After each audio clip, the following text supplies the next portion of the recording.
Corona की वजह से बहुत सारे गार्जियन पेरेंट्स जो थे उनका जॉब चला गया, बहुत सी हालत ख़राब हो गई। वो एलिजिबल नहीं थे अपने बच्चों को पढ़ाने के लिए। वो मेरे पास आते हैं, मुझसे कांटेक्ट करते हैं, मैं उनको फ्री ऑफ कॉस्ट में पढ़ाता हूँ। और लैंग्वेज को सीखने के लिए किसी भी ग्रामर की कंसेप्ट को या किसी भी चीज़ में रट्टूमल बनने की आवश्यकता नहीं है। आप गलती करेंगे तभी आप सीखेंगे।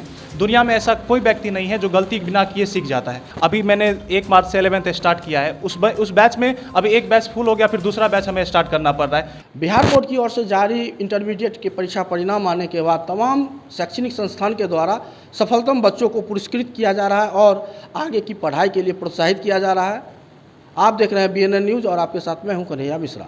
अभी हम बेनीपट्टी के संसारी मोड़ के समीप इंग्लिश पॉइंट कोचिंग संस्थान पहुंचे हैं, जहां के 150 बच्चे इंटरमीडिएट की परीक्षा में शामिल थे, जो सभी बच्चे सफल हुए हैं।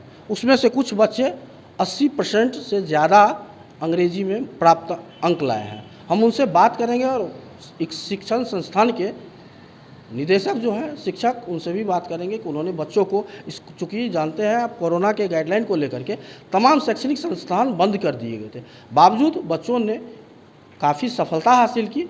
किस तरह हासिल की, हम उनसे जानना चाहेंगे। क्या नाम है? सुषमा कुमारी। कितना अंक आया था? 421। इंग्लिश में कितना आया था? 86। इसका श्रेय किसे है?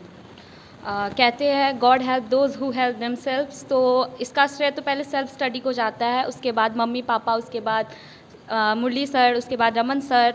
सब सर बहुत ज़्यादा पहले सबसे ज़्यादा मोटिवेट करते थे हम लोगों को, और पढ़ाते तो अच्छा थे ही। अच्छा, एक चीज़ बताओ बच्चा, कोरोना काल में तमाम कोचिंग सेंटर बंद थे। कुछ हालांकि चोरी छुपे चल रहा था, लेकिन वो भी एक दहशत के साये में था। शिक्षक भी दहशत में थे, बच्चे भी दहशत में थे कि कब किसे कोरोना हो जाएगा। उस समय में सबसे ज़्यादा अगर प्रभावित हुआ तो शिक्षा व्यवस्था प्रभावित हुआ। आप लोग अपने अपने घरों में कहते, उस दौरान आपको पढ़ाई में कितना हेल्प हुआ? हम लोग का ऑनलाइन क्लास चलता था, इसमें ऑनलाइन क्लास होता था, सेल्फ स्टडी होता था, सब कुछ होता था अच्छे से। और मुरली सर थे ही ऑनलाइन क्लास में, तो उतना प्रॉब्लम हम लोग को नहीं हुआ। आगे किस क्षेत्र में जाना चाहेंगे? अभी फ़िलहाल हमको ग्रेजुएशन करना है, आगे बैंक मैनेजिंग सेक्टर में जाना चाहते हैं। क्या नाम है आपका? मेरा नाम शिवानी कुमारी है। कितना अंक आया था इंटर में? 427। इंग्लिश में? 85। 5। आगे क्या बनना चाहोगे? आगे नीट का प्रिपरेशन करना है, उसमें मेडिकल के एरिया में जाना है। सोनू सिंह सर मेरा नाम। आपको जो इंटरमीडिएट में जो सफलता हासिल हुई, इसका श्रेय कहाँ जाएगा? किस शैक्षणिक संस्थान से पढ़े हैं और आप में क्या क्वालिटी थी कि आपने इतना अच्छा अंक लाया? सर मेरा सबसे बड़ा श्रेय जाएगा मम्मी पापा को, क्योंकि वो सबसे पहले मेरे गुरु हैं। उसके बाद मेरे दोनों शिक्षकों को, जो रमन सर है भाईजी कॉमर्स क्लासेस के, उन्होंने मुझे अच्छा गाइड किया। ऊपर से इंग्लिश के सर, जो इंग्लिश पॉइंट के मुरली सर है, उन्होंने बहुत अच्छा पढ़ाया। कोरोना के टाइम में क्लासेस नहीं होके भी उन्होंने ऑनलाइन हमको पढ़ाया। ऊपर से सब कुछ क्लास में स्पोकन इंग्लिश भी उन्होंने करवाया। तो एक नॉलेज के साथ साथ एकेडमिक रिजल्ट भी उन्होंने दिया। अच्छा, एक चीज़ बताइए, आप इंटर पास कर चुके हैं, इंग्लिश पर ही जोर क्यों दिया जाता है? इंग्लिश पे जोर इसलिए दिया जाता है क्योंकि इंग्लिश हमारा ग्लोबल लैंग्वेज है, ये एक फॉरेन लैंग्वेज भी है, और हर जगह कम्युनिकेट करने के लिए कॉर्पोरेट सेक्टर से लेकर कोई भी हो पॉलिटिकल, हमें इंग्लिश की ज़रूरत पड़ती है। आगे पढ़ करके किस क्षेत्र में जाना चाहिए? सर मैं सीए करना चाहूँगा। इस बार मैं अगले बार सीए का फाउंडेशन का अटेम्प्ट करूँगा। सर मेरा नाम श्वेता कुमारी है। आप अभी जो इंटरमीडिएट की परीक्षा में उत्तीर्ण हुई हैं, सफलता जो हासिल हुआ है, इसका श्रेय किसे जाएगा?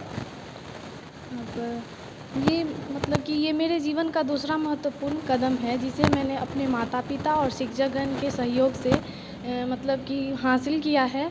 और मैंने द इंग्लिश पॉइंट में पढ़ा है, जिनके सर ने मुझे ना सिर्फ एकेडमिक नॉलेज दिया, बल्कि बीच बीच में हमको मोटिवेट किए। और मैं आदर्श कॉमर्स एकेडमी से मतलब पढ़ी हूँ, और वो सर भी बहुत अच्छे से पढ़ाए हैं। और मतलब दोनों सर के बारे में मैं ये कहना चाहूँगी कि the way you teach, the knowledge you share is really admirable. आगे पढ़ के क्या करना चाहोगी? किस फील्ड में जाना पसंद करोगे? मेरा मतलब कि ये इच्छा है कि मैं BPSC की तैयारी करूँ। द इंग्लिश पॉइंट के तो काफ़ी बच्चों ने इंटरमीडिएट की परीक्षा में सफलता के झंडे गाड़े हैं।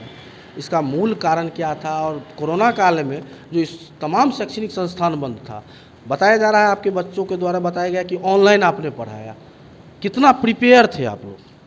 शुरुआती तौर में तो प्रिपेयर नहीं थे, क्योंकि बहुत सारे ऐसे बच्चे थे जिसके पास मोबाइल फ़ोन नहीं था।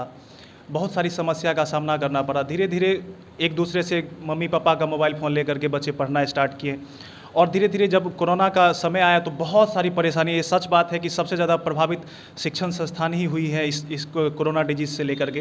तो मैंने ऑनलाइन के माध्यम से एक टीचमेंट ऐप को लेकर के बच्चों को साथ साथ प्रिपरेशन कराता था।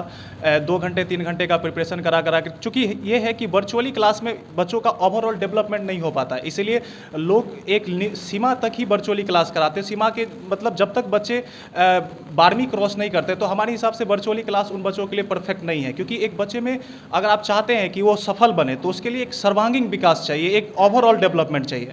और अगर ऑफलाइन क्लास होती है तो सर का ये एक दायित्व बन जाता है कि ना केवल आप अकेडमिक ज्ञान दे रहे हैं, बल्कि आप उसे ये भी सिखा रहे हैं कि आप एक व्यवहारिक तौर पर समाज में किस प्रकार अपना प्रोस्पेक्ट रखेंगे।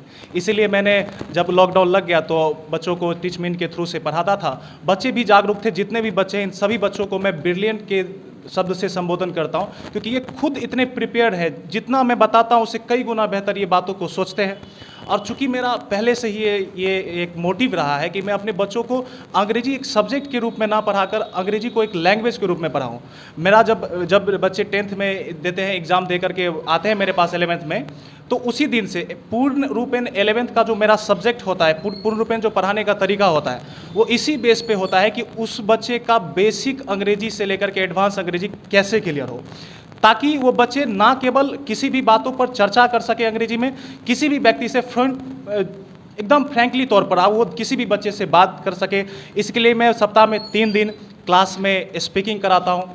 3 दिन उसको कंसेप्ट दिया जाता है, उसी कंसेप्ट के थ्रू से वो 3 दिन स्पीकिंग करते हैं, आपस में कन्वर्सेशन करते हैं। किसी भी क्वेश्चन आंसर को मैं रटवाता नहीं हूँ।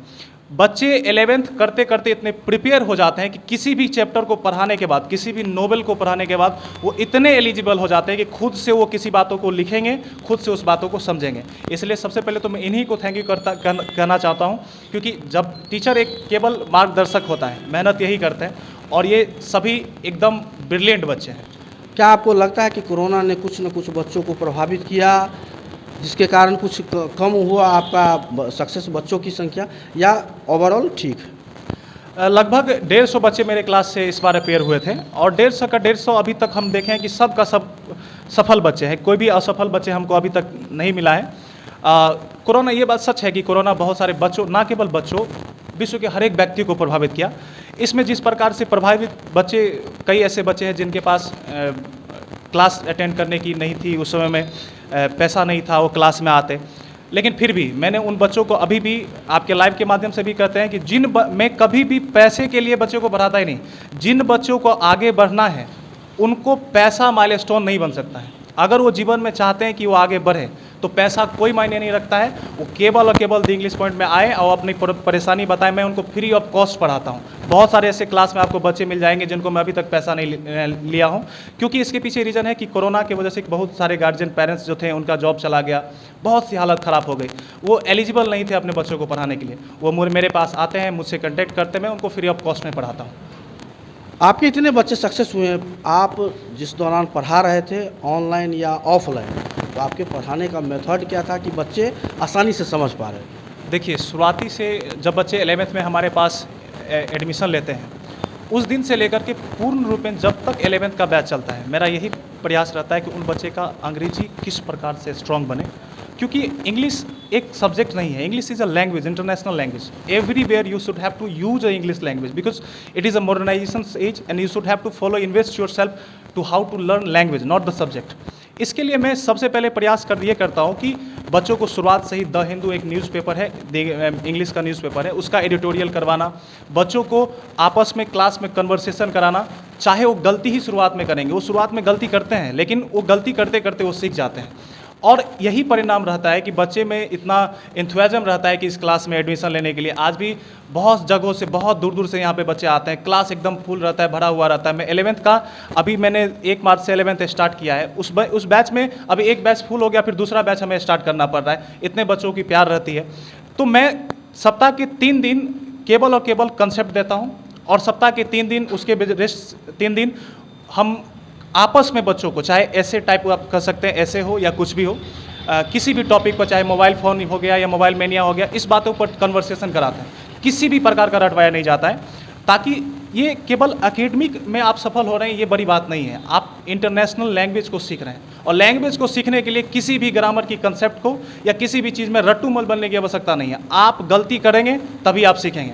दुनिया में ऐसा कोई व्यक्ति नहीं है जो गलती बिना किए सीख जाता है। इसलिए मैं बच्चों को समझाता हूँ कि बुआ तुम बोलना स्टार्ट करो, तुम सीखना स्टार्ट करो। बच्चे भी सबसे पहले बोलना स्टार्ट करते हैं तो गिरते हैं, वो तोतरा करके जो कहते हैं उसको लैंग्वेज ठीक नहीं होता है फिर भी वो बोलते हैं, लेकिन बोलते बोलते वो धीरे धीरे सीख जाते हैं। मेरा यही प्रयास रहता है कि सबसे पहले ये सभी बच्चे कन्वर्सेशन कर पाएँ, अंग्रेजी में एलिजिबल हो सकें।